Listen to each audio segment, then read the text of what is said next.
السلام علیکم ورحمۃ اللہ وبرکاتہ۔ اللہ کا ہر حکم آپ کے رب کی رحمت پر مبنی ہے۔ ہو سکتا ہے کہ کوئی کسی کو ناگوار ہو، کسی کو وقتی طور پر اس سے کوئی تکلیف پہنچ رہی ہو، کسی قوم کو ہلاک کر دیا گیا، وہ بھی امر رب سے کیا گیا، انہیں تو بہت تکلیف پہنچی ہوگی، لیکن یہ ایسا ہی تھا کہ جیسے کسی کے جسم میں سے اگر ہاتھ پہ گینگرین ہو جائے تو پورا جسم کو بچانے کے لیے ہاتھ کو ایمپیوٹیٹ کر دیتے، کاٹ دیتے۔ یہ بھی رحمت ہے، پورے جسم کو بچانے کے لیے جو گلا سڑا عضو ہے اس کو کاٹ دی۔ تو پوری نوع انسانی کی مصلحت کے لیے اللہ تعالیٰ اس گلے سڑے مواد کو ختم کرتا رہا۔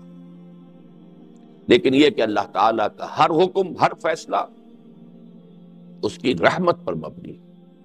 انہ هو السمیع العلیم، یقیناً وہ سب کچھ سننے والا ہے اور جاننے والا ہے۔ رب السماوات والارض وما بینہما، وہ رب ہے، مالک ہے، آقا ہے آسمانوں کا، زمین کا۔ یہ الفاظ بھی نوٹ کیجئے، یہ بھی میری آج کی گفتگو سے متعلق ہے۔ قرآن مجید کائنات، کون و مکان، یہ الفاظ استعمال نہیں کرتا۔ یہ الفاظ جو ہے جب قرآن نازل ہو رہا تھا عربوں کی سمجھ میں نہ آتے، یہ زمان و مکان کس بلا کا نام لے رہے ہیں، کیا یہ کمپلیکس ہے؟ لیکن جن چیزوں کو ہم اب تعبیر کرتے ہیں زمان و مکان، سلسلہ وجود،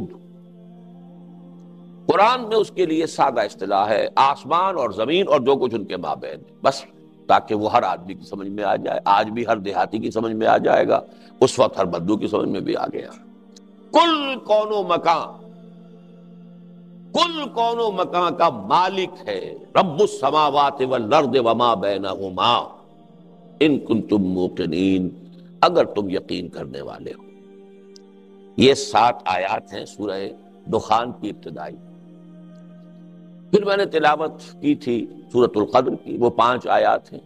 جو مضمون یہاں 7 میں آیا ہے وہ وہاں 5 میں آیا، لیکن یہاں کی 2 آیتیں ابتدائی جو ہیں وہ قسم پر مبنی ہے، حامیم حروف مقطعات والکتاب المبین۔ باقی اصل مضمون وہی 5 آیات۔ یہاں کیا تھا؟ انا انزلناہ فی لیلۃ مبارکہ، اب اسی رات کو وہاں تعبیر کیا انا انزلناہ فی لیلۃ القدر۔ اب قدر کے بھی 2 معنی ہیں، ویلیویبل، قابل قدر، قدر ویلیو، یہ رات بڑی قیمتی بھی ہے اور قدر ہی سے تقدیر بنا ہے، اسی سے اللہ تعالیٰ کے فیصلے ہیں، اندازہ کرنا ہے۔ سبح اسم ربک الاعلی الذی خلق فسوی والذی قدر فہدی والذی اخرج المرعی۔ قدر، یہ لیلۃ القدر ہے، بہت قیمتی بھی ہے اور اس میں تقدیری فیصلے بھی ہوتے ہیں۔ آئندہ سال میں کیا ہونا ہے اس سے متعلق سارے احکام فرشتوں کے حوالے کر دیے جاتے ہیں۔ فیہا یفرق کل امر حکیم، اور وہ فرشتے پھر اس کو لے کر اترتے ہیں۔ اس کا ذکر لیلۃ القدر میں ہے، یہاں نہیں ہے، سورۃ القدر میں ہے۔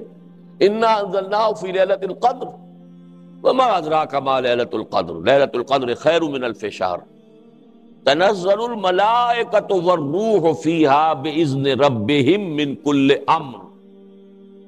کل امر کے الفاظ تو ان دونوں مقامات پر کامن ہو گئے۔ فیہا یفرق کل امر حکیم، جب ایشو ہونا ہے وہ یفرق ہے، حکم ایشو ہو گئے، اب اس کی ایگزیکیوشن ہے۔ ایگزیکیوشن کون کرے گا؟ کون ہے اس کائناتی حکومت کے کارندے، اس کی بیوروکریسی، اس کی سول سروس کون ہے؟ ملائکہ۔ تنزل الملائکۃ والروح فیہا باذن ربہم من کل امر سلام ہی حتی مطلع الفجر۔ بہرحال چونکہ ان آیات کا درس اس وقت مقصود نہیں تھا، جو میرا مضمون ہے اس کے حوالے سے جو اہم نکات تھے وہ میں نے آپ کے سامنے واضح کیے۔ اب یہ جو تعلق ہے کہ قرآن رمضان میں نازل ہوا، اس کے تقاضے کیا ہیں، کیوں اس میں روزے فرض کیے گئے؟ اس لیے کہ قرآن اگرچہ اپنی جگہ پر تو ہدی للناس ہے، تمام انسانوں کے لیے ہدایت ہے، لیکن اس سے ہدایت حاصل کرنے کی شرط تقویٰ ہے۔ یہ سورہ بقرہ کے شروع میں کہہ دیا ہدی للمتقین۔ اگر تقویٰ نہیں ہے تو پورا قرآن یاد ہے، حافظ ہے، لیکن اخلاق اور کردار کے اعتبار سے بدترین انسان۔ کیوں؟ کہ تقویٰ نہیں۔ جیسے ٹیپ کے اوپر قرآن ہے، ایسے ہی اس کے دماغ میں کوئی ٹیپ ہے، اس پر قرآن ہے، اس کی سیرت و کردار کا کوئی تعلق نہیں۔ بڑا مفسر ہے، بڑی تفسیر کر رہا ہے، بڑے درس دے رہا ہے، بہت ہی مفکر بن گیا ہے، تقویٰ نہیں ہے تو خود اسے اس کا کوئی فائدہ نہیں ہوگا۔ چار پائے برو کتابیں چند، مثل الذین حملوا التوراۃ ثم لم يحملوها كمثل الحمار يحمل اسفارا، جیسے گدھے کے اوپر بہت اعلیٰ کتابوں کا گٹھڑ باندھ کر رکھ دیا جائے، اسے اس سے کیا فائدہ؟ ایسے ہی وہ قوم ہوتی ہے کہ جس کو اللہ اپنی کتاب کا حامل بناتا ہے اور پھر وہ اس کا حق ادا نہیں کرتی۔ کیوں نہیں کرتی؟ تقویٰ نہیں ہے۔ تقویٰ ہو تو حق ادا کرے۔ یہ ربط و تعلق ہے۔ فی نفس ہی، اپنے مقام پر یہ کیا ہے؟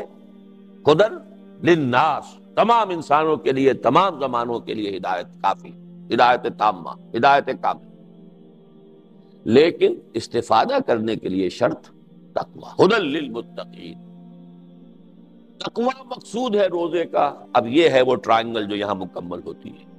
قرآن نازل کیا گیا رمضان میں، رمضان میں روزے فرض کیے گئے۔ دن میں روزہ رکھو، کوئی رتی ماشا تولا، کوئی تقویٰ تمہیں حاصل ہو گیا ہے تو وہ لے کر رات کو کھڑے ہو جاؤ۔ من صام رمضان ایمانا واحتسابا غفر له ما تقدم من ذنبه ومن قام رمضان ایمانا واحتسابا غفر له ما تقدم من ذنبه۔ یہ دو پروگرام بالکل پیرلل ہیں، متوازی، ہم وزن ہیں۔ اور اس سے ظاہر بات ہے کہ وہ 1 گھنٹے کی تراویح سے وہ بات پوری نہیں ہوتی، نہ یہ پتا کہ کیا پڑھا جا رہا ہے۔ ایک ورزش ہے جو ہو گئی ہے، جو افطار میں بہت کچھ کھا پی لیا تھا، وہ اٹھک بیٹھک سے اس کا بھی فائدہ ہو جاتا ہے، چستی آ جاتی ہے، اللہ خیر صلاح۔ اور کیا، نہ پتا کہ کیا پڑھا گیا، نہ اس کا کوئی نزول ہوا، اور نزول ہو بھی جاتا تو کیا تھا؟ وہ روزہ جو تھا وہ روزہ تھا ہی نہیں جو رکھا تھا، اس میں کاروبار میں سود کرتے رہے اسی روزے کی حالت میں۔ وہ روزہ کہاں تھا؟ وہ تو فاقہ تھا۔ کم من صائم لیس لہ من صومہ الا الجوع، کتنے ہی روزے دار ایسے ہیں جنہیں اپنے روزے سے سوائے بھوک کے اور کچھ حاصل نہیں۔ اور آج کل کے روزوں میں تو بھوک بھی نہیں تھی۔ تو اچھی طرح سمجھ لیجئے، یہ میں حقیقت کے اعتبار سے بات کر رہا ہوں۔ حقیقی روزہ رکھا گیا تو کچھ نہ کچھ تقویٰ ملے گا، ظرف کے مطابق دیتے ہیں وعدہ، ظرف قضا خار دیکھ کر اپنا ظرف کتنا کچھ تقویٰ پہلے ہے، اس میں کتنا اضافہ ہو گیا، اس کو لے کر اب کھڑے ہو جاؤ۔ قیام اللیل، اور قیام اللیل کا اطلاق ازرو قرآن کم سے کم تہائی شب پر ہوگا۔ تراویح کا لفظ تو نہ قرآن میں آیا ہے نہ غالباً حدیث میں آیا ہے، جہاں تک میرا علم ہے۔ یہ نظام جو ہے حضرت عمر نے امت کی بہبود کے لیے، کہ جو لوگ نہیں پوری رات یا آدھی رات یا تہائی رات نہیں جاگ سکتے، دن بھر شدید مشقت کی ہے، بمشکل اپنے بچوں کے لیے روٹی کمائی ہے، کسی چلائی ہے یا کچھ اور کیا ہے، چلو ان کو بالکل محروم تو نہ رہیں، 1 گھنٹے کے اندر ہی کھڑے ہو جائیں، کچھ تو سن لیں، کچھ تو انوار جذب ہو ہی جائیں گے۔ یہ حضرت عمر کا اجتہاد ہے رضی اللہ تعالیٰ، ورنہ قرآن مجید میں قیام اللیل کسے کہتے ہیں؟ یا ایھا المزمل قم اللیل الا قلیلا نصفہ او انقص منہ قلیلا او زد علیہ ورتل القرآن ترتیلا۔ اگر تو وہ اصول درست ہے کہ القرآن یفسر بعضہ بعضا، قرآن تو ایک اس کا حصہ دوسرے حصے کی تفسیر کرتا، آدھی شب یا اس میں سے کچھ کم کر دو تو تہائی رہ گئی، یا کچھ زائد کر دو تو 2/3 ہو گئی۔ اور اسی کی توثیق ہو گئی اسی سورہ مزمل کی آخری آیت میں، ان ربک یعلم انک تقوم ادنی من ثلثی اللیل ونصفہ وثلثہ وطائفۃ من الذین معک۔ اے نبی، آپ کا رب واقف ہے کہ آپ بھی اور آپ کے کچھ ساتھی بھی کھڑے رہتے ہیں رات کو، 2/3 رات یا آدھی رات یا 1/3۔ اب مضمون مؤکد ہو گیا، 2 جگہ آ گیا کہ نہیں؟ اس سے کم پر قیام اللیل کا اطلاق ہے۔ بہرحال یہ مضمون میں یہی چھوڑ رہا ہوں، اس کا تھوڑا سا تذکرہ بعد میں ہو جائے گا۔ پہلی بات جیسا کہ میں نے عرض کیا کہ نص صریح سے قرآن کا اور رمضان کا تعلق تو واضح ہو گیا۔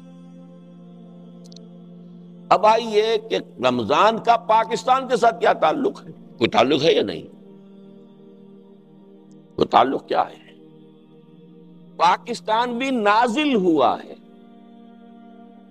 اسی ماہ مبارک میں اور اسی شب قدر میں، اسی لیلہ مبارکہ۔ اتفاقی تو نہیں ہے بات، اس کائنات میں کوئی شے اتفاقی ہوتی نہیں، اللہ کے اذن سے، اللہ کی پلاننگ سے، اللہ کے فیصلے سے۔ تو یہ معاملہ بھی آپ کے نہ سمجھیے، ذرا پنکھا پھیرا بھی ایک چلا دیجیے، یا پچھلا یا اگلا۔ تو جو بھی ہوا ہے وہ اذن رب سے، حکمت رب کے تحت، فیہا یفرق کل امر حکیم۔ اس کے حوالے سے سمجھیے آپ، ذرا میں نے تجزیہ کیا ہے۔ پہلے تو یہ سمجھیے کہ یہ نزول کا لفظ میں نے غلط استعمال کیا، شاید سوچ رہے ہو آپ نزول پاکستان کہاں سے نازل ہو گیا؟ تو زمین کے اندر پہلے سے تھا، وہ زمین میں کوئی نئی حدیں بن گئی ہیں، نزول کیسے ہوگی؟ قرآن مجید میں نزول کا لفظ جو ہے وہ صرف قرآن اور وحی کے لیے نہیں آیا ہے، ہلکا کی، اور یہ سارے پنکھے چلا کے ہیں، پچھلا چلا دیں، یہ پھر بند کر دیں۔ دیکھیے، نیند کو بھی کہا گیا ہم نے نازل کی، سورہ آل عمران کی آیت نمبر 157، جب مسلمانوں پر وہ بڑا سخت وقت آ گیا غزوہ احد میں، بہت سخت وقت، اس وقت اللہ تعالیٰ نے خاص قسم کا سکون نازل کیا نیند کی شکل میں۔ ثم انزل علیکم من بعد الغم امنۃ نعاسا، یہ اونگ یا نیند نازل کی گئی ہے۔ اور پھر ہمارے ساتھیوں کو تو ازبر ہوگی وہ آیت، وانزلنا الحدید، لوہا ہم نے اتارا ہے۔ اس حوالے سے سمجھیے میں لفظ استعمال کر رہا ہوں، میں نے اس کی جسٹیفیکیشن دی ہے۔ قرآن نازل ہوا، پاکستان بھی نازل ہوا۔ کب نازل ہوا؟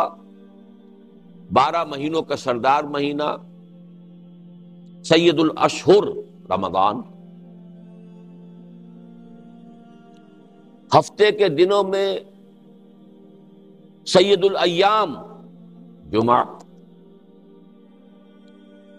سیدۃ اللیال راتوں کی ملکہ لیلۃ القدر لیلہ مبارکہ، اور یہ تینوں چیزیں جمع کی ہیں اللہ تعالیٰ۔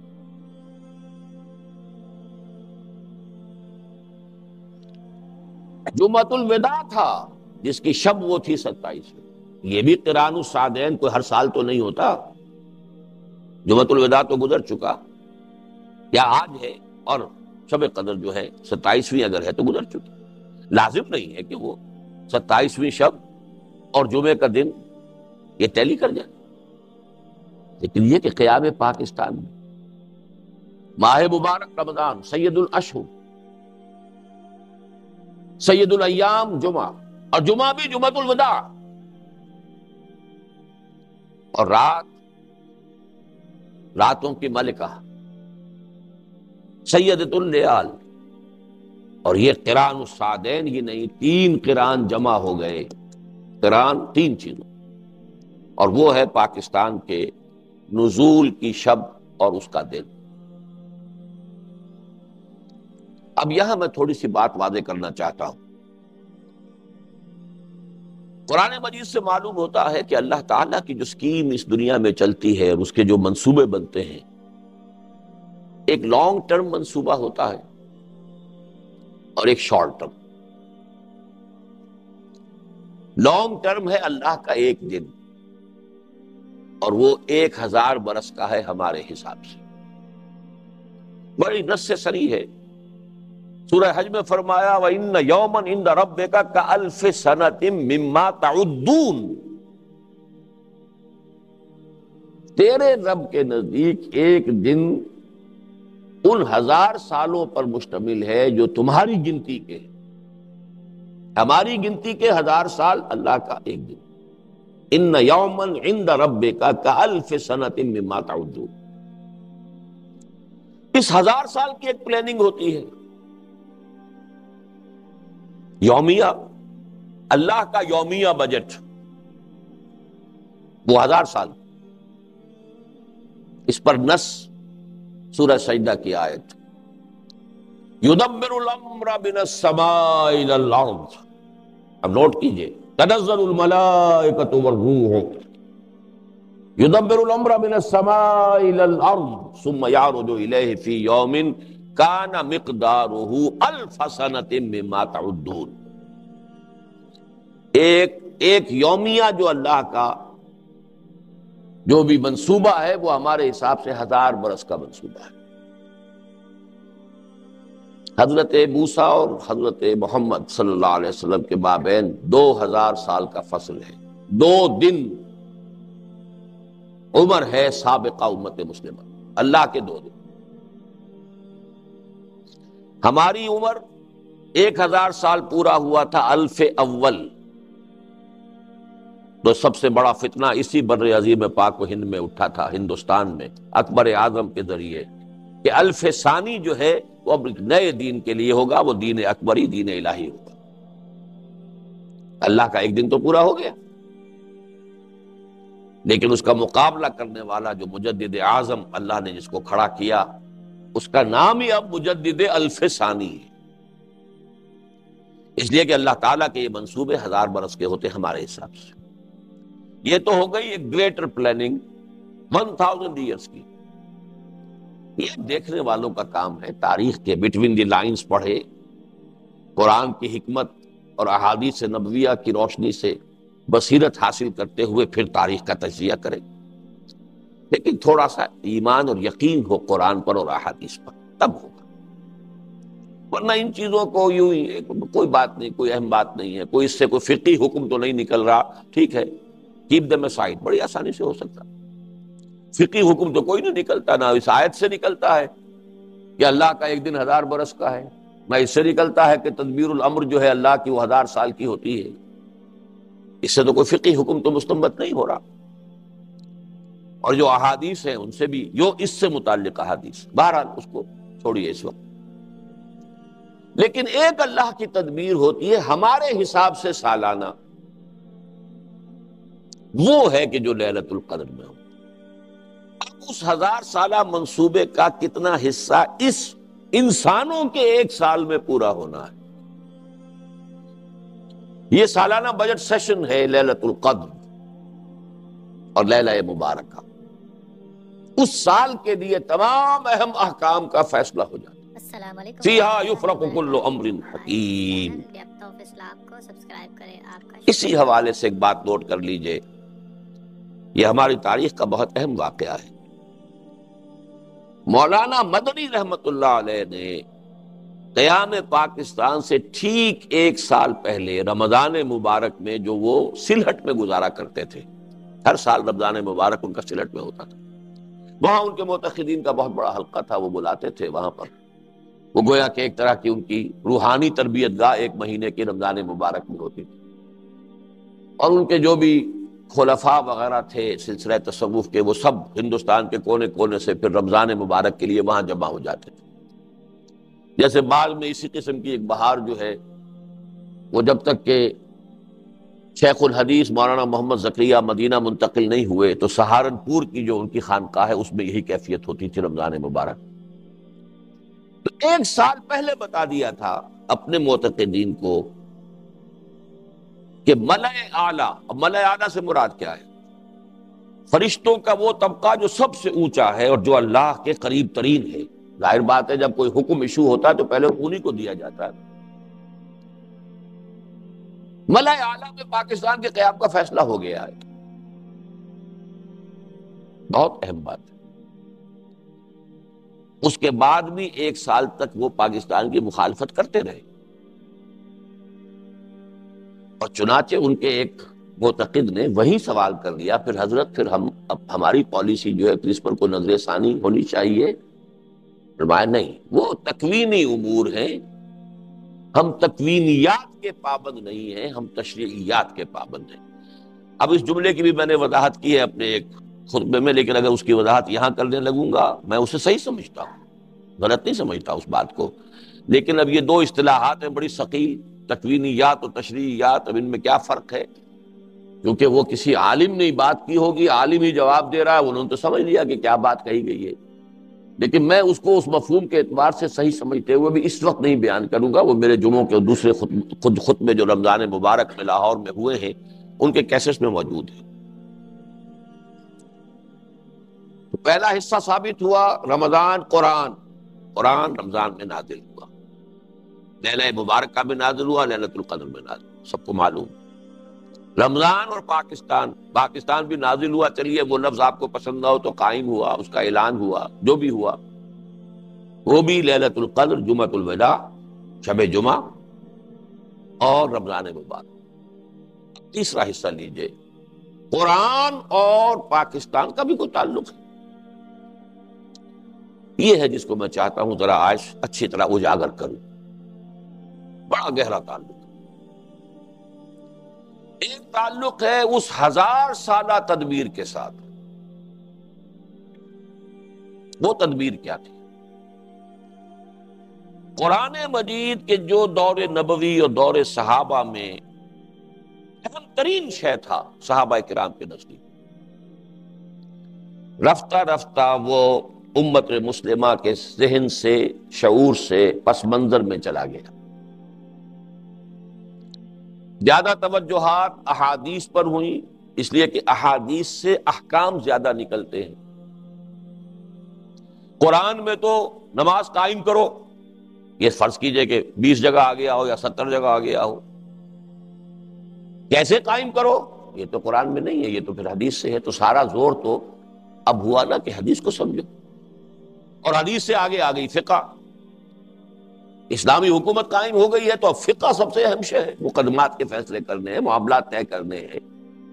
تو کچھ تو فطری اسباب تھے جس سے قرآن پس منظر میں چلا گیا، حدیث آگے، فقہ آگے، ہوتے ہوتے فقہ ہی فقہ رہ گئی۔ یہ تو حدیث بھی بہت عرصے کے بعد زندہ ہوئی ہے، اس سے تعلق جو ہے بہت عرصے کے بعد قائم ہوا، ورنہ فقہ ہی فقہ۔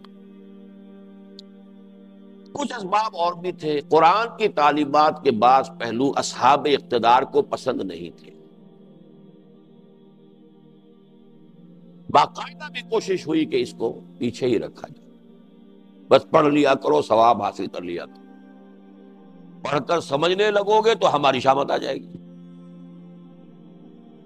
جیسے حضرت ابو ہریرہ نے کہا تھا رضی اللہ تعالی عنہ، اور ابھی تو یہ دور جو ہے صحابہ کا دور چل رہا ہے، ابو ہریرہ صحابی ہیں لیکن حکومت تو بنو امیہ کی ہے نا، اب وہ خلافت راشدہ تو ختم ہو گئی نا، اس حکومت میں تو حادثہ فاجعہ کربلا کا بھی ہو چکا ہے، واقعہ حرہ ہو چکا ہے، مدینے کی جان اور عصمتیں حلال کر دی گئی 3 دن کے لیے، جس طرح چاہو لوٹو۔ لوٹنے والے بھی مسلمان تھے، کلمہ گو تھے۔ مدینے کے اندر بغاوت کے جراثیم ہیں، کچل دو۔ جو کچھ ایسٹ پاکستان میں مسلمان فوج نے کیا تھا، جو کچھ کشمیر میں ہندو فوج کر رہی ہے، وہ اس وقت مسلمانوں نے، نام نہاد مسلمانوں نے مدینے کے رہنے والوں کے ساتھ۔ اب ان حالات میں قرآن کی اصل تعلیم کھول کر تو اپنی گردن ہی کٹوانی ہوگی نا۔ لہذا بخاری کی روایت ہے حضرت ابو ہریرہ کی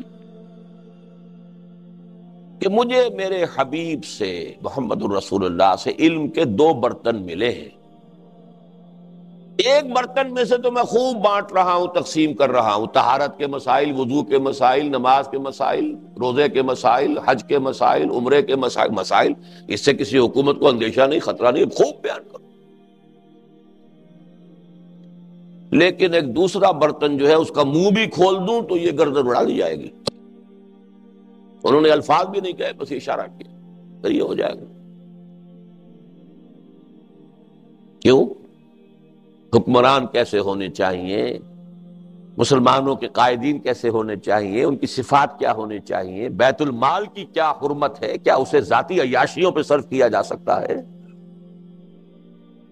یہ باتیں اگر ہم نے بیان کرنی شروع کر دی، ذرا بیان کیجئے تو سعودی عرب میں بیان کریں گے تو گردن اڑ جائے گا. وہ تو آج بھی ہمارے سامنے نگاہ موجود ہے، نگاہوں کے سامنے. تو قرآن کچھ تو خود بخود پیچھے اور کچھ پیچھے کر دیا گیا. اب وقت کا مجھے احساس ہے، ورنہ میں واقعہ آپ کو سناتا. یہاں تک ہوا ہے شاہ جہان کے دربار میں عیسائیوں کا اور مسلمان علماء، درباری علماء کا مناظرہ ہوا، پادریوں کا. اب ظاہر بات ہے کہ جو درباری عالم ہے وہ کوئی عام آدمی تو نہیں ہے، وہ تو رفتہ رفتہ ترقی کر کے بہت بڑی مشکل سے کوئی دربار میں پہنچتا تھا. کوئی خیرہ غیرہ رتھو خیرہ کوئی ابھی جس نے پاس کیا سند لیے وہ تو نہیں پہنچ جائے. ان چوٹی کے علماء کا حال یہ تھا ہندوستان میں کہ ایک پادری نے ایک آیت قرآن کی پڑھی اور اس سے کوئی دلیل جو ہے قائم کرنی چاہیے اپنے حق میں. تمام علماء نے کہا یہ قرآن میں نہیں ہے آیت، یہ نہیں ہے، تو جھوٹ بول رہے ہو. انہوں نے کہا منگاؤ قرآن. قرآن کھول کر دکھایا، دیکھو یہ آیت ہے.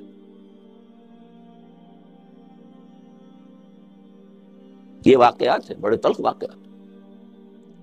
بہرحال یہ سمجھ لیجئے کہ قرآن حکیم سے امت کا جو بعد ہو گیا تقریباً 1000 سال میں، کہ یہاں تک نوبت پہنچ گئی، نوبت بائیں جا رسید.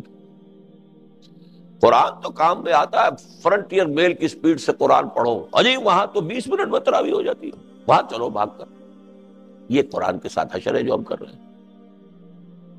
تو اس حوالے سے لیکن اب وہ دوسرے 1000 سال میں اس امت مسلمہ کا قرآن سے تجدید، تعلق کی تجدید کا عمل شروع ہوا ہے ہندوستان میں. شاہ ولی اللہ دہلوی، میری پوری کتاب اس موضوع پر موجود ہے، دعوت رجوع الی القرآن. رجوع الی القرآن، قرآن کی طرف رجوع کرنے کا عمل کب شروع ہوا، کیسے شروع ہوا، کیسے قرآن پس منظر میں گیا، وہ سارا فنومینا میں نے دعوت رجوع الی القرآن کا منظر اور پس منظر، دلائل اور حقائق اور شواہد کے ساتھ اس کتاب میں بیان کیا. اس کا عمل شروع ہوا کب؟ شاہ ولی اللہ سے، ہندوستان میں. اس وقت تک قرآن مجید کا اردو میں تو کیا ترجمہ ہونا تھا، فارسی میں بھی نہیں تھا. فارسی کورٹ لینگویج تھی. شاہ ولی اللہ پہلا شخص ہے جس نے فارسی میں ترجمہ کیا، اور علماء ان کے خلاف اتنی زبردست شورش کر کے کھڑے ہو گئے گویا کہ کفر کیا انہوں نے. ترجمہ کرتا ہے قرآن کا. سرحد سے پٹھان منگوا لیے گئے تھے قتل کرنے کے لیے، مسجد فتح پوری کے باہر کھڑے ہوئے تھے کہ جب نکلے گا یہ ولی اللہ اسے قتل کر دینا.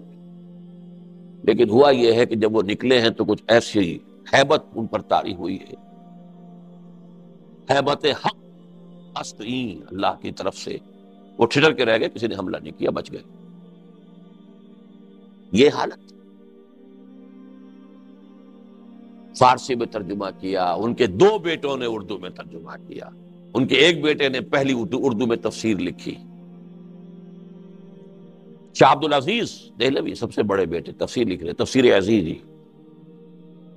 شاہ عبد القادر نے اردو میں ترجمہ کیا، با محاورہ اردو. شاہ رفیع الدین نے اردو میں ترجمہ کیا، لفظی اردو. یہ عمل یہاں سے شروع ہوا بہت زوردار انداز میں. اس کے بعد آگے ذرا اس بات کو پھر میں آگے چلا. میں تفصیل میں نہیں جا سکتا ان چیزوں کی بھی. آغاز میں نے بتا دیا شاہ ولی اللہ اور خان وادہ ولی اللہ ہی، ان کا خاندان. اس سے ہندوستان میں قرآن کی طرف رجوع، اس کی ایک تحریک شروع ہوئی. وہ ہیں 18ویں صدی کے آدمی. 1702 کی پیدائش ہے اور 1762 یا 63 کا انتقال ہے. جو جنگ تھی تیسری، پانی پت کی تیسری جنگ، اس کے بعد انتقال ہوا ہے. اور وہ جنگ ہوئی بھی تھی کہ انہوں نے بلایا تھا احمد شاہ ابدالی کو کہ مرہٹہ طوفان جو اس وقت ہندوستان میں ہے، ہندوستان میں کوئی مسلمان ایسا نہیں ہے طاقتور، کوئی راجا یا نواب یا کوئی اور عسکری قوت ایسی نہیں ہے کہ جو اب ان مرہٹوں کا مقابلہ کر سکے، تمہیں آنا چاہیے. تب وہ آیا تھا. پانی پت کی تیسری جنگ. لیکن جو دعوت رجوع القرآن کا سلسلہ شروع ہوا ہے، اس میں پھر 19ویں صدی میں کیا کام ہوا، اب میں اس تفصیل میں نہیں جا سکتا، جسے شوق ہے میری کتاب پڑھے. 20ویں صدی میں یہ کام 2 زبردست آدمیوں نے شروع کیا ہندوستان میں، جن میں سے سب سے اہم اقبال. میری کتاب ہے علامہ اقبال اور ہم، اس میں میں نے 4 چیزیں واضح کی۔ رومی ثانی اقبال ہے۔ مولانا رومی کی مثنوی کے بارے میں یہ کہا، کسی نے کہا، بہت اونچے شاعر نے کہا، مثنوی مولوی معنوی ہست قرآن در زبان پہلوی۔ قرآن کی تعبیر، اس کے بڑے غامض حقائق کی تعبیر فارسی شعر کے پیرائے میں یہ مثنوی ہے۔ اور یہی بات اقبال کے بارے میں جلندر کے ایک فارسی شاعر گرامی جلندری نے کہی ہے، در دیدہ مانی نگراں حضرت اقبال، پیغمبری کرد و پیمبر نہ تواں شد۔ جو لوگ حقائق سے واقف ہیں ان کی نگاہوں میں تو اقبال کا مقام یہ ہے کہ اس نے پیغمبری کی ہے، بھائی مانا کہ قرآن کی۔ اب پیغمبر اس معنی میں تو کوئی نہیں آئے گا، لیکن یہ کہ پیغمبر نہ تواں گفت، کہا نہیں جا سکتا انہیں پیغمبر، لیکن جو کام پیغمبروں کا ہے یا مجددین کا ہے وہ انہوں نے کیا ہے۔ بہرحال میرے نزدیک عظمت قرآن کا سب سے بڑا نشان اس صدی میں، اس دور میں اقبال ہے۔ اگر کوئی مولوی بیچارہ عالم دین قرآن کی مدح کرے، قرآن کی تعریف کرے تو ٹھیک ہے، اس نے تو ساری عمر اسی میں بتائی ہے، یہی پڑھا ہے۔ لیکن جس نے کہ کالج میں تعلیم حاصل کی، مشن سکول میں پہلے تعلیم حاصل کی، پھر مشن کالج میں کی، پھر گورنمنٹ کالج لاہور میں کی، پھر وہ گیا ہے انگلینڈ گیا ہے، پھر جرمنی گیا ہے، مشرق اور مغرب کے فلسفے کھنگال کر، اور اب قرآن کی عظمت کا اقرار کر رہا ہے، تو زمین و آسمان کا فرق ہو گیا۔ نہ کہیں جہاں میں اما ملی جو اما ملی تو کہاں ملی میرے جرم خادہ خراب کو تیرے عفو بندہ نواز میں۔ اس کا کلیم یہ ہے کہ میرے سارے فکر کا منبع اور سرچشمہ قرآن۔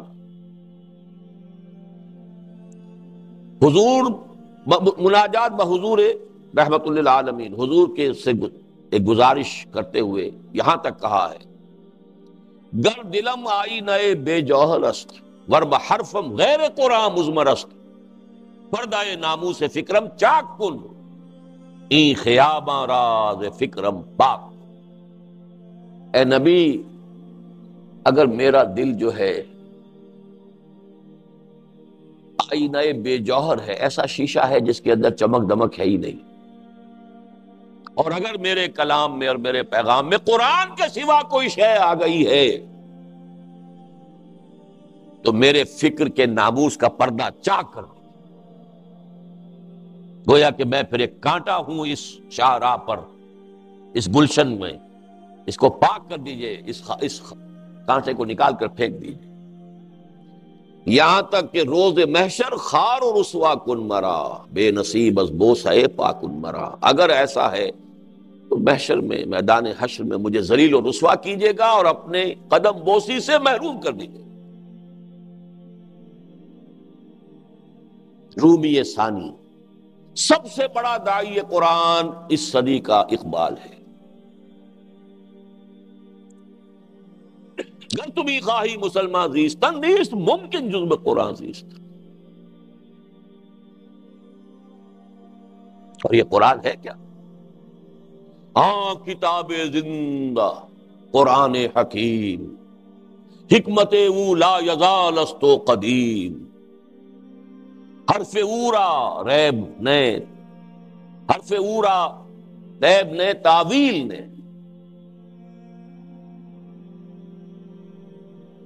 آیت شرمندہ تاویل نے، چو بجا در رفت جاں دیگر شود، جاں چو دیگر شد جہاں دیگر شود۔ مجھے تو کہیں نہیں ملا، 65واں عمر مکمل، سال مکمل ہو رہا میری عمر کا، مجھے کہیں اور عظمت قرآن کا یہ بیان نہیں ملا، کہیں نہیں ملا۔ اگرچہ داعی قرآن کی حیثیت سے اس صدی کے آغاز میں ابوالکلام آزاد کا نام بھی لیتا، اس میں کوئی شک نہیں، انہوں نے نثر کی کیفیت میں قرآن کی عظمت کا بھی بیان کیا ہے، لیکن اقبال کے آس پاس پہ نہیں پہنچا۔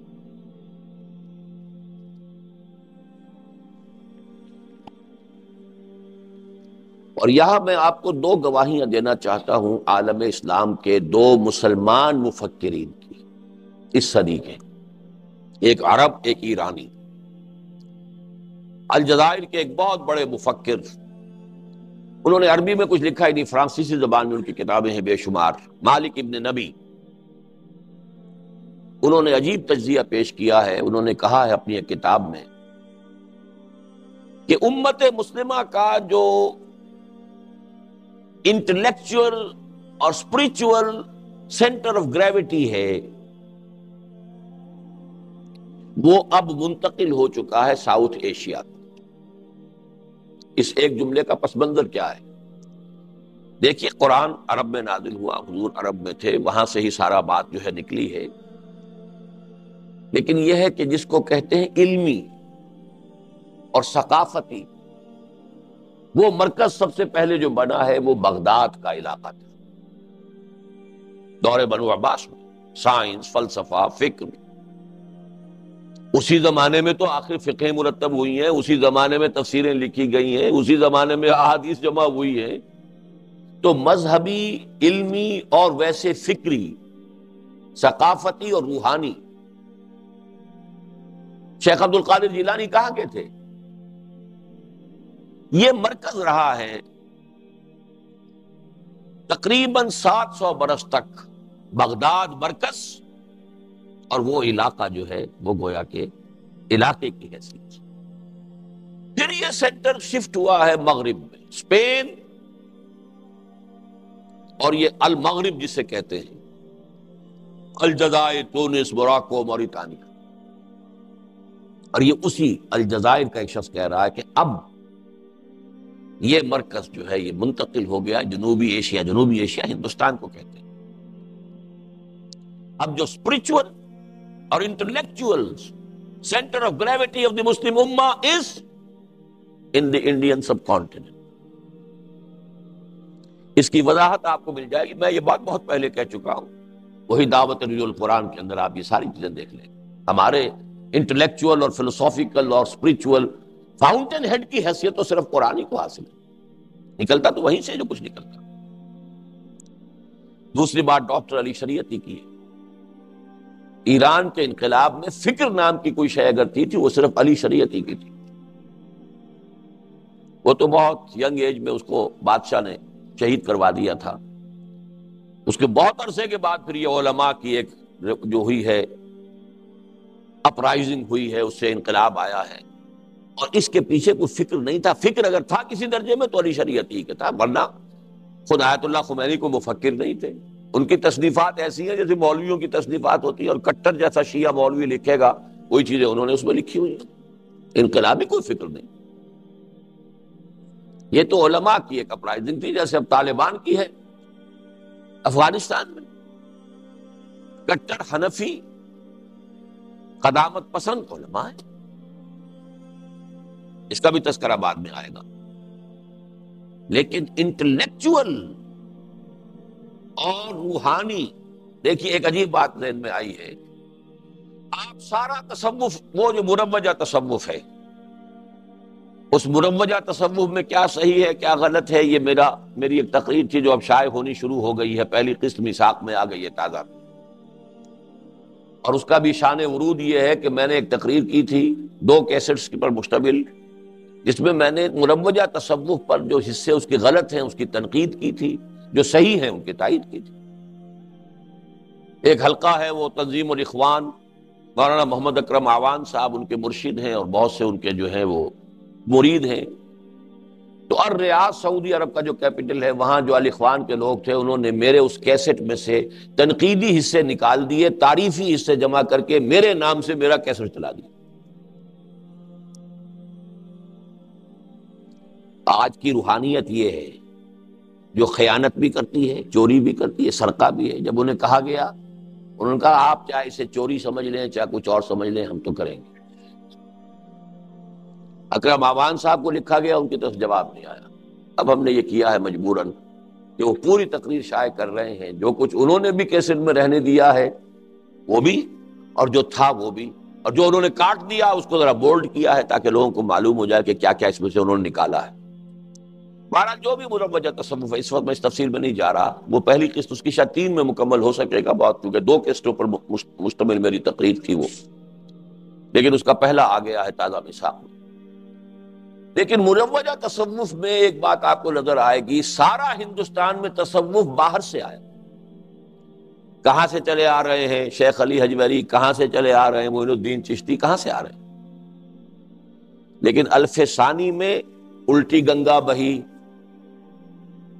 سلسلہ نقشبندیہ مجددہ یہاں سے چل کر اور پورے عالم اسلام میں، عالم عرب میں تو نہیں گیا ہے، افغانستان، پورا ترکستان، ترکی تک، پوری بیلٹ، اسی میں تھے امام شامل، اسی میں ہے یہ چچنیا کے مجاہدین۔ اس لیے کہ یہ تصوف جو ہے یہ بہرحال جتنے بھی چیزیں مروج ہیں ان میں اقرب الی الکتاب والسنہ، اگرچہ اب وہ بھی بہت گڑبڑ ہو چکی ہے۔ اس کی جو ایک ریلائسنس ہو رہی ہے، امریکہ میں ایک حلقہ بنا ہے نقشبندیہ کا، وہ بہت غلط رخ پر جا رہے ہیں۔ وہ تو یہ ہے کہ زاغوں کے تصرف میں عقابوں کے نشیمن، لیکن یہ آپ کو معلوم ہونا چاہیے کہ الف ثانی میں ایک سلسلہ تصوف روحانیت کا بھی ہندوستان سے نکل کر پھیلا ہے باہر۔ پہلے وہ آ رہا تھا باہر سے ہندوستان کی طرف۔ اسی طرح فکر، اقبال مفکر اعظم ہندوستان کا، پاکستان میں دفن، لاہور میں دفن۔ یہ جو اقبال نے قرآن مجید کی خدمت کی یا اس کی للکار مسلمانوں کی دی، اس قدر پیارے الفاظ ہیں۔ صاحب قرآن و بے ذوق طلب، العجب ثم العجب ثم العجب۔ قرآن کی حامل قوم ہو اور ایسی سست ہوئی بیٹھی ہو اور ایسی پڑی ہوئی ہو زمین پر، اور ایسے ہی جیسے کہا گیا کہ تم شبنم کی طرح زمین پر پڑے ہوئے ہو اور دو دشمن تمہیں اپنے پاؤں تلے روند رہے ہیں۔ اے چو شبنم بر زمیں افتندئی، در بغل داری کتاب زندئی۔ وہ کتاب زندہ اب بھی موجود ہے تمہارے پاس، لیکن تم نے اسے اٹھا کر رکھ دیا ہے جزدانوں میں بند کر کے۔ پڑھتے ہو تو حصول ثواب اور ایصال ثواب اللہ اللہ خیر سے بآیات اشترا کار جزی نیست کہ از یاسین او آسا بمیری۔ عالم نزا کی سختیوں کو ہلکا کرنے کے لیے یاسین سنا دو بس۔ اے کہ می نازی بقرآن عظیم، تاک و جا در حجرہا باسی مقیم۔ اے قرآن کی حامل قوم، کب تک حجروں کے اندر بیٹھے رہو گے؟ در جہاں اسرار دینا فاش کن، نکتہ شرع مبینہ فاش کن۔ پوری دنیا میں دین کے اسرار کو عام کرو، اور دین متین اور شرع متین کے جو اصل نکات ہیں، جو اصل حقیقت ہے، جس کے بنا پر یہ رحمت للعالمین، اللہ حضور کی رحمت للعالمینی کا سب سے بڑا منصر ہے، اسے عام کرو۔ نکل کر خانقاہوں سے ادا کر رسم شبگیری۔ یہ ساری للکاریں آپ نے سنی، کسی اور کے ہاں سنی؟ قرآن کے حوالے سے کہہ رہا ہوں، باقی کسی اور حوالے سے کوئی قومی مسئلہ ہے، کوئی سیاسی مسئلہ ہے، پاکستان کا مطلب کیا، لا الہ الا اللہ، یہ چیزیں اور ہیں۔ قرآن کو مرکز بنا کر، محور بنا کر، جو حضور کی دعوت اور تحریک کا مرکز و محور تھا، یتلو علیہم آیاتہ ویزکیہم ویعلمہم الکتاب والحکمہ، یہ بیسک میتھوڈالوجی تھی جو قرآن کے گرد گھوم رہی ہے۔ اس کی طرف دعوت دینے والا اقبال۔ اب اسی کو میں آگے لا رہا ہوں۔ وہی عمل ہے جو علامہ اقبال کے ایک ادنا اور ناچیز عقیدت مند بھی کہہ لیجئے، خوشہ چین بھی کہہ لیجئے، میں اپنا مقام اس سے زیادہ نہیں سمجھتا، اللہ نے اس کو توفیق دی۔ عوامی درس قرآن سن 65 سے جو میں نے شروع کیا ہے اپنا مشن لاہور میں، 2 تقریریں مسلمانوں پر قرآن مجید کے حقوق کے نام سے، ایک تحریر اسلام کی نشر ثانیہ کرنے کا اصل کام کے عنوان سے، سن 67 یہاں سے کام شروع ہوا ہے۔ عوامی درس قرآن، نہ کسی فرقے سے تعلق، نہ سیاست سے تعلق، قرآن کا درس، اور 500 ہی نہیں، 700 آدمی جمع ہوتا رہا مسجد شہداء لاہور۔ ایک مرتبہ ایک کتاب تقسیم کی گئی تھی، تب گنتی ہو گئی کہ 700 نسخے لگے ہیں۔ پھر یہ کہ مرکزی انجمن خدام القرآن اور پھر اس کی شاخیں انجمن خدام القرآن سندھ، انجمن خدام القرآن پنجاب، انجمن خدام القرآن فیصل آباد، انجمن خدام القرآن کوئٹہ، انجمن خدام القرآن پشاور، انجمن خدام القرآن اسلام آباد، society of the servants of Quran Chicago, society of the servants of Quran Toronto, بنتے رہے۔ پھر ان کے بطن سے اکیڈمیوں کا وجود ہوا، قرآن اکیڈمی لاہور، قرآن اکیڈمی کراچی، قرآن اکیڈمی ملتان، چوتھی جو ہے فیصل آباد میں بننے والی ہے۔ اس سے آگے قرآن کالج لاہور میں، قرآن کالج یہاں۔ یہ سب کیا ہے؟ یہ کسی تدبیر کا حصہ ہے۔ توفیق تو اللہ بندوں کو دیتا ہے، اپنی تدبیر امر بندوں کے ذریعے سے کراتا ہے پوری۔ تدبیر امر تو وہ ہے جو ہو رہی ہے، اور اس کی جو موسٹ ریسنٹ شکل ہے جو 15 سال سے تقریباً شروع کی، کوئی شخص یقین نہیں کر سکتا تھا کہ لوگ تراویح کے لیے 5 6 گھنٹے بھی جاگ سکتے۔ جب میں نے شروع کیا ہے تو ایک ہلا گلا ہو گیا، کچھ کم ہمت لوگوں نے اس کا مذاق اڑایا، کچھ نے کہا یہ بدعت ہے، کچھ نے کہا یہ ہے، اور کوئی میں بھی نہیں سمجھتا تھا کہ اتنے لوگ۔ اور آج پاکستان میں کم سے کم 50 مقامات پر اس کی فہرست بھی دے دی گئی ہے میثاق میں، بالمشافہ بھی، جیسے کہ یہاں ہو رہا ہے رات کو دورہ ترجمہ قرآن۔ انجینئر ہے وہ، مولوی کی تعلیم حاصل کر کے تو نہیں آئے۔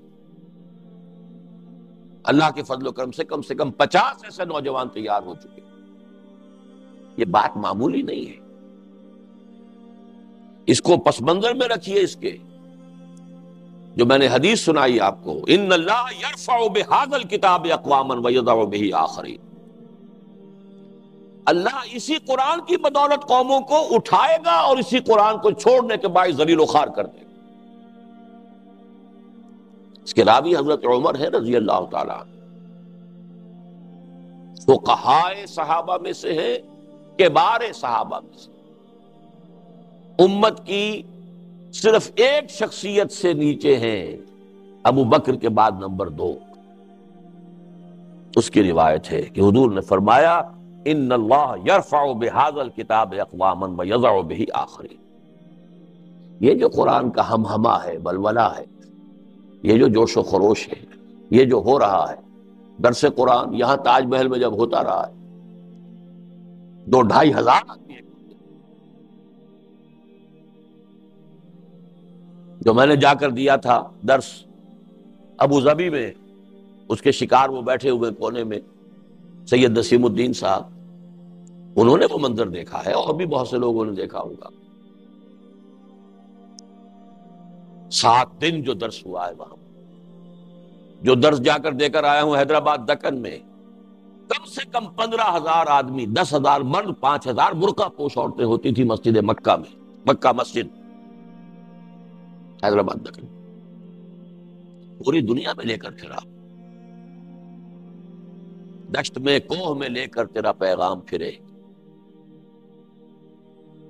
شکاگو میں تربیت گاہ ہو رہی ہے، پورے قرآن مجید کا دورہ ترجمہ قرآن ہو رہا ہے، اگرچہ آدھا کر سکا تھا، پورا نہیں ہو سکا تھا، باقی جو ہے آدھا کرنے کے لیے گیا تھا، لیکن صحت نے جواب دے دیا، میں واپس آنے پہ مجبور ہو گیا۔ وہ ایک علیحدہ مسئلہ ہے، میں اس میں کوئی وقت ضائع نہیں کرنا چاہتا۔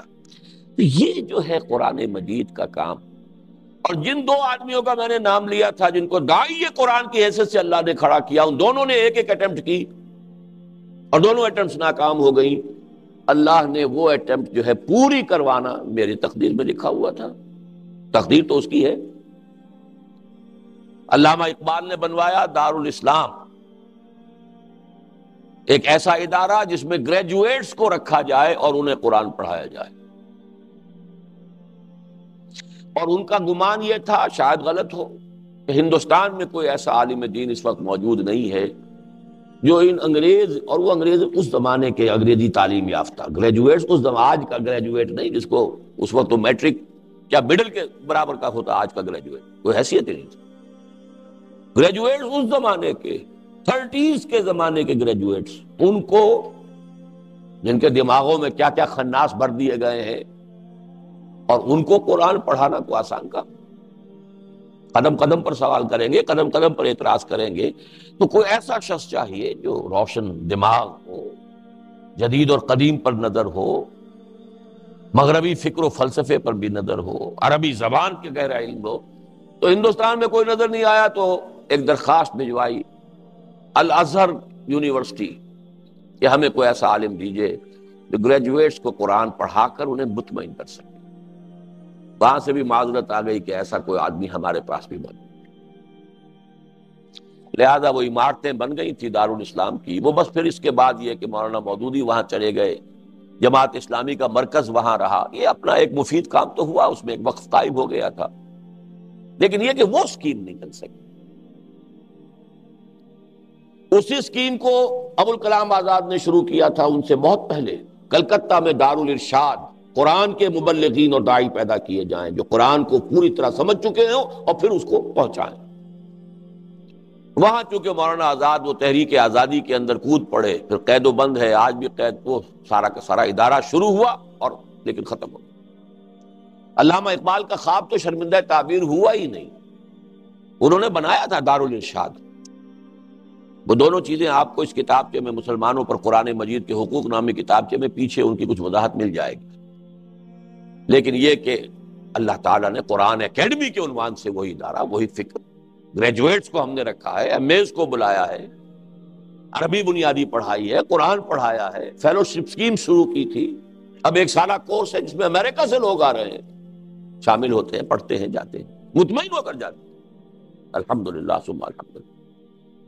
یہ سارا جو میں عرض کر رہا ہوں، ہم ہما، غلغلہ، ولولہ، یہ کوئی ایسا تو نہیں ہے، قرآن ایسی کوئی بیکار اور حقیر چیز تو نہیں ہے کہ قرآن مجید کا یہ ذوق و شوق ہو اور پھر کوئی نتیجہ نہ نکلے۔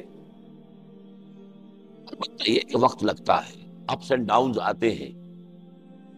حضور کی محنت 10 برس کی تھی تو بمشکل 125 آدمی آئے تھے سن 10 نبوی میں، اس کے بعد ایک طوفان آ گیا۔ یہ ہوتا ہے۔ غزوہ احد کے وقت محسوس ہوتا تھا کہ گئے، ساری دھاک جو غزوہ بدر کی بیٹھی تھی ختم ہو گئی، لہذا چڑھ کر آ گئے 12,000 کا لشکر چاروں طرف سے، گویا کہ اب آخری جو ہے ختم کرو، اس چراغ کو بجھا دو، لیکن نتیجہ کیا نکلا؟ تو آپ سے ڈاؤنس تو آتے رہتے، اس کی فکر نہ کیجیے، لیکن اس وقت see through the history, the historical process, 1000 برس کی اس منصوبہ بندی میں، الف ثانی میں جنوبی ایشیا اور یہ بر عظیم پاک و ہند کروشل اس کی حیثیت، شیخ احمد سرہندی، عبدالحق محدث دہلوی، شاہ ولی اللہ دہلوی، سید احمد بریلوی، علامہ اقبال، شیخ الہند، مولانا مودودی، مولانا الیاس رحمہم اللہ، ان کے برابر کی کوئی شخصیت پورے عالم اسلام میں آپ کو نظر نہیں ہے، اپنے اپنے میدان میں۔ اور اس کام کو اللہ کے فضل و کرم سے 32 برس ہو گئے اب مجھے کہ میں نے اس میں اپنا بیشتر اور بہتر وقت لگایا ہے، نتائج نکلیں گے اس سے آگے بڑھ کر۔ وہ کام جس کا خواب علامہ اقبال نے آخری عمر کے سال میں دیکھا، 35-36 میں، وہ بھی ان کی زندگی میں اس کا آغاز نہیں ہو سکا۔ یہ حال ہی میں یہ راز فاش ہوا ہے، ڈاکٹر برہان احمد فاروقی نے، مرحوم ہیں اب، اللہ تعالیٰ ان کی مغفرت فرمائے، زندگی کے آخری ایام میں جو ایک بہت بڑا قرض ادا کر دیا ملت اسلامیہ پاکستان کا، کہ اپنی وہ کتاب لکھ دی جس میں وہ پورا راز جو اب تک سربستہ تھا، مجھے معلوم نہیں، تو ایک عام آدمی کو کیسے معلوم ہوگا جس کا اقبال کا کوئی مطالعہ ہی نہیں؟ مجھے بھی معلوم نہیں تھا کہ آخری دنوں میں ایک جماعت بنانا چاہتے تھے بیعت کی بنیاد پر، خالص دینی جماعت، عمارت کی بنیاد پر، جمہوری نہیں۔ گویا کہ ان کا فکر یہ تھا کہ ایک ہے پولیٹیکل پروسیس، وہ چلنا چاہیے، وہ چل رہا ہے، مسلم لیگ کر رہی ہے اس کو، لیکن یہ قومی سیاسی تحریک کے ذریعے سے اسلام نہیں آ سکتا۔ جو بات مولانا مودودی نے کہی 100% صحیح کہی۔ اسلامی حکومت کیسے قائم ہوتی ہے؟ چھوٹا سا پمفلٹ اگر مل جائے تو پڑھیے۔ قومی سیاسی تحریک سے قومی ریاست تو قائم ہو سکتی ہے، اگر بیج جو کا ہے تو جو ہی پیدا ہوگا، گندم کیسے ہو جائے گی؟ گندم از گندم میں رویت، جو سے جو۔ تو قومی سیاسی تحریک سے قومی ریاست وجود میں آ سکتی ہے، اسلامی ریاست اور خلافت وجود میں نہیں آ سکتی. اس کے لیے کسی اور طرح کی جماعت چاہیے، امارت والی جماعت، جمہوری نہیں، بیعت والی جماعت، دستوری نہیں، اور اس میں وہ شامل ہوں جو پہلے خود عہد کریں اسلام کی پابندی. افسوس کہ جو برٹش گورنمنٹ نے ان پر کچھ لوگوں کو مامور کیا ہوا تھا، پہرے بٹھا رکھے تھے ان کے اوپر کہ کوئی موو نہ کرے یہ شخص. اقبال کے نفس سے ہے لالے کی آگ تیز، ایسے غزل سرا کو چمن سے نکال دو. چمن سے نہ نکالو تو اس کے گرد ایسے پہرے بٹھا دو. وہ کامیاب نہیں ہو سکے اس کی. لیکن یہ ہے 35 36 کی 38 میں انتقال ہو گیا. اس اسکیم کو میں سمجھتا ہوں مولانا مودودی نے چلایا. علامہ اقبال کے انتقال کے 3 سال بعد جماعت اسلامی قائم کی 41 میں. وہ انہی اصولوں پر تھی، سوائے اس کے کہ بیعت اختیار نہیں کی. زمانے کے دباؤ سے مروب ہو گئے کہ یہ بیعت، لوگ ہنسیں گے یہ اس زمانے میں کہ اکبر نام لیتا ہے خدا کا. اس زمانے میں یہ بیعت کا نام نہیں، لیکن یہ کہ جماعت دستوری بنائی، لیکن اقامت دین کی جد، حکومت الہیہ کے قیام کی. شرط وہی کہ وہ آئے اس میں جو پہلے اپنی معاش کو اور معاشرت کو پاک کریں. چنانچہ بہت سے لوگوں نے انگریزی حکومت کی بڑی بڑی اونچی ملازمتیں چھوڑ دی تھی. افسوس یہ ہے کہ وہ جماعت پاکستان میں آ کر اب قومی سیاسی جماعت بن گئی. لیکن اس کو پھر دوبارہ زندہ کرنے والا بھی اقبال کا وہی عقیدت مند ادنا اور ناچیز تنظیم اسلامی بیعت کی بنیاد، ہدف اقامت دین یا اسلامی انقلاب. اور ریسنٹلی اس کے ہدف کے لیے ہم نے اقامت دین سمجھانا پڑتا ہے. اس کے معنی کیا ہے؟ دین کو کھڑا کرو کیا معنی بھائی؟ دین کو قائم کرو کیا معنی؟ لیکن عام آدمی کی سمجھ میں بہتر طور پہ آ جاتا ہے نظام خلافت کا قیام. تو تحریک خلافت کا عنوان اختیار کیا. یہ ہے در حقیقت جو قرآن کا پاکستان سے تعلق ہے. کہیں دنیا میں مجھے بتا دیجئے سوائے پاکستان کے کہیں تراویح کے ساتھ دورہ ترجمہ قرآن کا کوئی امکان ہے؟ کہیں پوری دنیا میں مجھے بتا دیجئے کہ کسی فرقے واریت سے آزاد اور کسی وقتی سیاست سے لا تعلق رہتے ہوئے درس قرآن کی محفل، خالص درس قرآن کی محفل، اس میں ایک وقت میں 700 آدمی اور ایک وقت میں تاج محل ہوٹل میں 2500 آدمی، کہیں ہے اس کا امکان؟ تو کیا قرآن، پھر میں وہ الفاظ کہہ رہا ہوں ڈرتے ڈرتے، کیا اتنی ہی غیر مؤثر شے ہے؟ اتنی ہی کوئی حقیر شے ہے؟ صاحب قرآن و بے ذوق طلب، العجب ثم العجب ثم العجب. کس قدر تلخ انداز اقبال کا ہے. پیش ماں یک عالم فرسودہ است. میں جب دیکھتا ہوں ایک دنیا ہے گلی سڑی، گندی، فرسودہ، پرانی، ملت اندر خاک وہ آسودہ است، اور جو امت مسلمہ ملت اسلامی ہے وہ اس کے خاک میں پڑی ہوئی ہے اور آسودہ ہے، خوش ہے. یعنی اس گلے سڑے اور پرانے عالم میں بھی وہ اور نیچے پڑی ہوئی. رفت سوز سینہ تاتار و کرد. عربوں کا جوش و خروش جب کم ہو گیا تھا الف اول کے دوران، الف اول عروج عربوں کا، زوال عربوں کا وہ پہلے 1000 سال میں مکمل ہو چکا تھا. اس کے بعد کون آئے؟ کرد آئے. صلاح الدین ایوبی کون تھے جنہوں نے لیا بیت المقدس واپس؟ کرد. پھر تاتاری آئے. ترکان عثمانی کون تھے؟ تاتاری تھے. وہ بھی ختم ہوئے. آپ تو گئے تھے، یہ بھی گئے. رفت سوز سینہ تاتار و کرد، یا مسلمان مرد یا قرآن مرد. کیا ہوا ہے؟ مسلمان مر گیا ہے یا قرآن مر گیا ہے؟ اس تلخ انداز میں کسی نے جھنجھوڑا ہوگا؟ اور یہ پوری تاریخ کا ایک خلاصہ نکال کر دکھا دینا. بہرحال یہ تعلق جو ہے وہی اقبال مصور پاکستان، وہی اقبال مبشر پاکستان، وہی اقبال مفکر پاکستان ہے۔ تو قرآن کا اور پاکستان کا کوئی تعلق ہے کہ نہیں؟ یہ ہے میری گفتگو کا 1.25 گھنٹہ ہو گیا ہے، اب میرے پاس 45 منٹ باقی ہے، لیکن یہ کہ میرا ارادہ تھا اس کو 1 گھنٹے میں مکمل کرنے کا۔ بہرحال جو ٹائٹل تھا میری آج کی گفتگو کا، رمضان، قرآن اور پاکستان کا باہمی ربط و تعلق۔ اب ذرا آسمان سے زمین پر بھی اترنا پڑے گا۔ میں نے پھر دوسرا حصہ اپنی گفتگو کا معین کیا ہے، جن کو یہ ساری چیزیں تفصیل سے دیکھنی ہو پچھلے 4 جمعوں کے کیسٹ میرے سن لیں۔ عالمی، علاقائی اور ملکی حالات کے پیش نظر پاکستان میں اسلامی انقلاب اور اقامت دین کی جد و جہد کے ضمن میں کچھ سوچ بچار،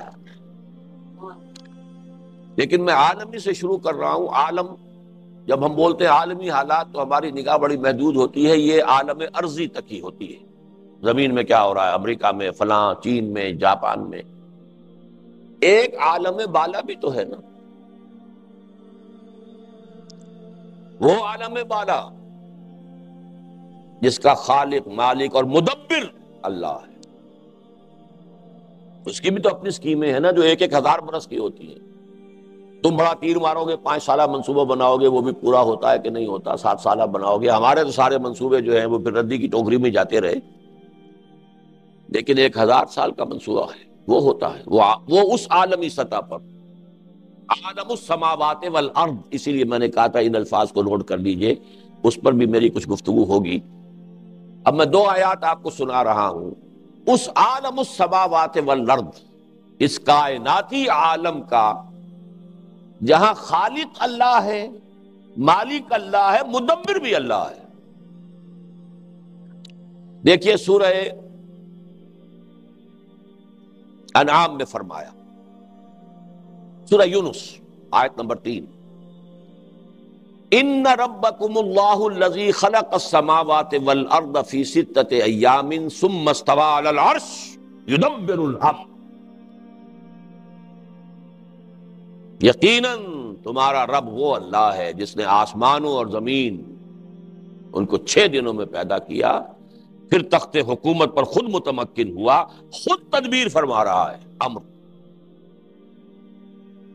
یہ ایک کائناتی حکومت ہے، اس کے کارندے ہیں، اس کی سول سروس ہے، اس کا حاکم اعلیٰ اللہ تعالیٰ ہے۔ کارندے جو ہیں وہ بھی طبقات ہیں، ان کے CSP گریڈ بھی ہے، نیچے بھی ہے، ملائے اعلیٰ بھی ہیں، پھر ملائے اسفل بھی ہیں، ملائکہ ارضی بھی ہیں۔ یہ سب جو ہے کیا ہے؟ کارڈرز ہیں ان کے بھی، یہ نہ سمجھیے بغیر کارڈرز کے، لشکر ہے۔ وَمَا يَعْلَمُ جُنُودَ رَبِّكَ إِلَّا هُوَ، تیرے رب کے لشکروں کو کوئی نہیں جانتا سوائے اس کے۔